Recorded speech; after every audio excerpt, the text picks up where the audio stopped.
Fala galera, boa noite. Então, a gente está iniciando aí uma série de vídeos para garantir que vocês continuem mantendo os estudos, né? Continuem garantindo o conteúdo do nosso curso. É muito importante para a gente, né? Esse momento de isolamento, mas que a gente mantenha o foco, que é formar grandes profissionais na área de saúde, puxando sardinha para o nosso setor, né, para a área de laboratório. Então, só para a gente voltar ao foco, a ideia é a gente finalizar. A gente já está finalizando o nosso módulo, né, de bioquímica, mas a ideia é garantir, além da conclusão do módulo, garantir também um pouquinho de um material de revisão, né? Já falei para vocês qual é a devida importância do setor de bioquímica dentro do laboratório de análises clínicas, e falei para vocês também qual é a função do setor de bioquímica. É importante a gente lembrar que a bioquímica ela tem por finalidade avaliar e analisar alguns compostos químicos, compostos esses que fazem parte do nosso organismo, né, que compõem estruturalmente, tá, e fisiologicamente o nosso organismo. E a gente sabe que a ideia de equilíbrio no nosso organismo é muito importante. Toda vez que há uma divergência, um aumento, uma diminuição dessas taxas, das taxas dos valores desses analitos, é possível que o nosso organismo sofra de alguma forma, né?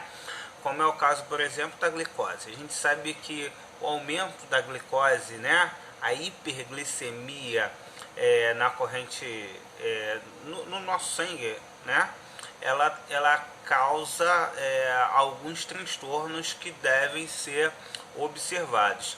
O papel do laboratório de análises clínicas é garantir que o médico assistente, o médico que acompanha esse paciente, ele tem em mãos resultados fidedignos para poder assistir melhor esse paciente.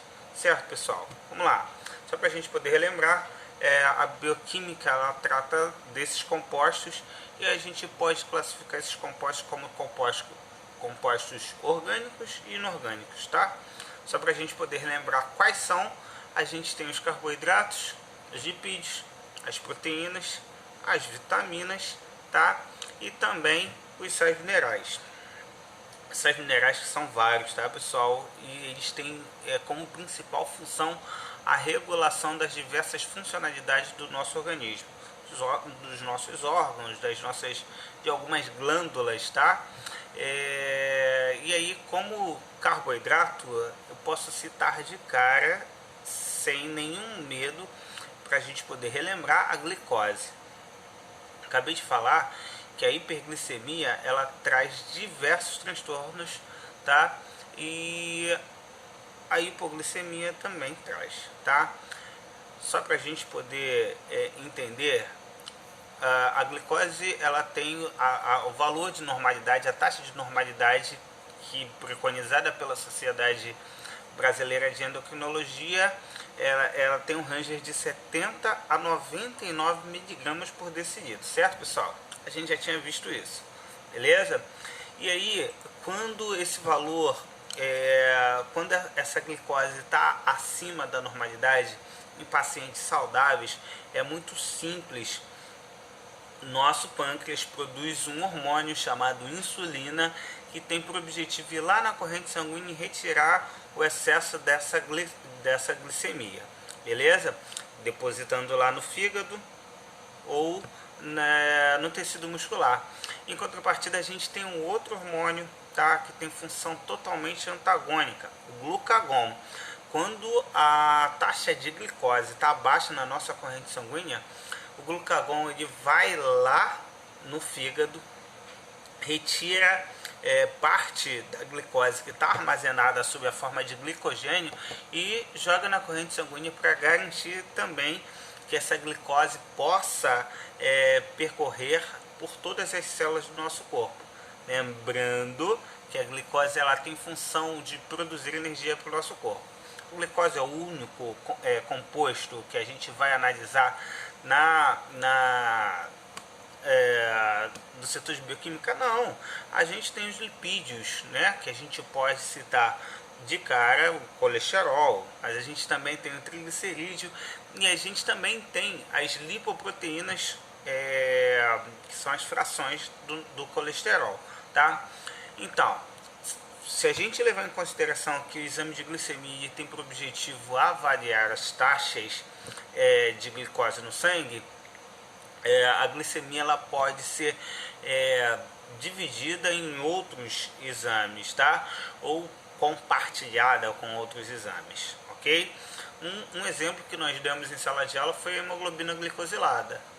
Também não é o único. A glicose ela pode ser avaliada de forma seriada, no caso de uma curva glicêmica ou de uma glicose pós-prandial, beleza? A gente só precisa entender que cada exame tem uma funcionalidade, cada exame vai ser avaliado pelo médico de uma forma totalmente diferenciada. Amigos, se a gente levar a ideia dos lipídios, o lipidograma é o exame que vai avaliar, tá, o colesterol total e as suas frações. Lembram delas? HDL, colesterol bom, né? O LDL, colesterol ruim, tá? E a gente tem uma outra lipoproteína que é o VLDL, certo, pessoal? Lembrando que a maioria desses analitos, eles irão apresentar o mesmo princípio durante o processo analítico. Não é isso, pessoal? Lembra lá? O princípio da colorimetria. Eles poderão ser avaliados, tá? De forma bem simples lá no espectrofotômetro. Lembra? Beleza? E aí, através lá da lei de Lambert-Beer. Isso mesmo. Então, pessoal, só para a gente poder entender, esse princípio ele se baseia num filtro, né? Beleza?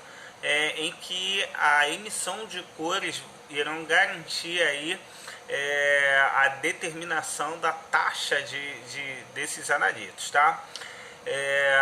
Além dos carboidratos e dos lipídios, a gente tem outros exames que poderão ser avaliados no setor de bioquímica e como as diversas funcionalidades do nosso organismo.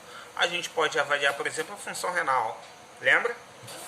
Para avaliar a função renal, pessoal, os exames mais solicitados nesse caso é a ureia, a dosagem de ureia e a dosagem de creatinina, tá? Não são os únicos. A gente pode também contar com a dosagem do ácido úrico, tá? E de outras proteínas também. Ok, pessoal? Além, né, dos carboidratos, dos lipídios, da avaliação da função renal, a gente pode avaliar a função hepática também, tá? Assim como a função cardiológica, para avaliar, por exemplo, se o paciente está naquele momento sofrendo alguma arritmia, tá? No seu sistema cardiovascular. Beleza, pessoal? Ó, lá no hepatograma, que é o exame que vai avaliar a função hepática, tá? Vai avaliar a funcionalidade do fígado. A gente pode fazer a dosagem das bilirrubinas, lembra? Do TGO, do TGP, ok? A gente pode falar dosar, analisar, avaliar a fosfatase alcalina, tá? Mais uma enzima chamada γ-GT, ok, pessoal? E aí, juntamente com a função hepática, a gente também pode avaliar a função pancreática, tá? As principais enzimas para avaliar as funções do pâncreas são as enzimas amilases e as enzimas lipases, tá? Lembrando que o principal material, o material mais escolhido para garantir a dosagem desses analitos é o soro, ok? Como é que a gente obtém o soro?